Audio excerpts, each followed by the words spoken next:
Magandang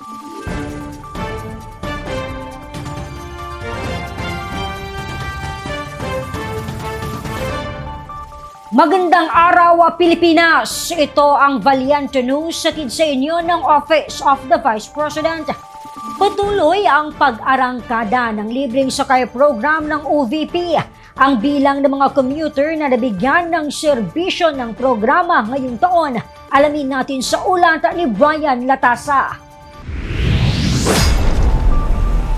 Kabilang sa maraming programa ng tanggapan ng Pangalawang Pangulo na mas pinalawak ngayong taon ang libreng sakay program.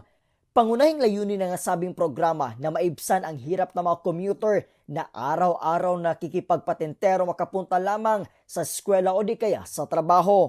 Agosto 2022 nang nilunsad ang programa na nagsimula sa 7 bus units ngunit nadagdagan ito ngayong taon. Opisyal na binuksan noong August 14 ang libreng sakay na may rotang PITX na Cavite.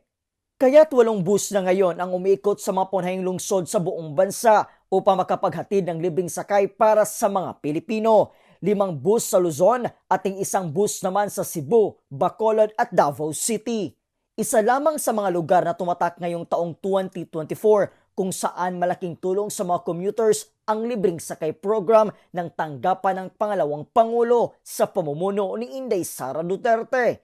Ang lungsod ng Davao, karamihan sa kwento ng mga commuter tulad ni Nanay Gloria, malaki ang kanyang natitipid na pamasahe dahil sa nasabing programa. Ang pera na sanay pambayad sa transportasyon ay kanya na lamang iniipon upang may pangdagdag sa iba pa niyang pangunahing pangangailangan tulad ng pagkain at ulam. Ganito din ang hindi makalimutang kwento sa libreng sakay sa mga lungsod ng Cebu at Bacolod. Karamihan sa mga commuter sa Cebu at Bacolod minarapat na sa OVP libreng sakay na mag-commute sa araw-araw.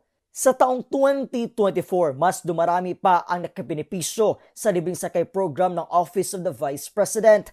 Kulang-kulang 1.6 milyong Pilipino commuters na ang natulungan ng nasabing programa ng tanggapan ng Pangalawang Pangulo. Sa susunod na taon, aasahan ng mga Pilipinong commuter na patuloy ang serbisyo ng Office of the Vice President libreng sakay program upang makapaghatid sa mas marami pang Pilipino sa susunod na taon.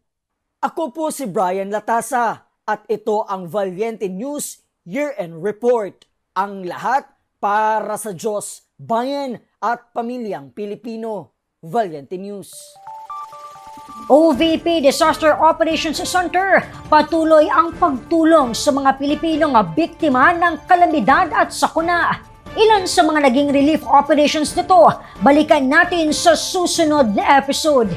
Ako si Claudette Loreto para sa makabuluhan, naninindigan at matapang ng mga ulat at impormasyon.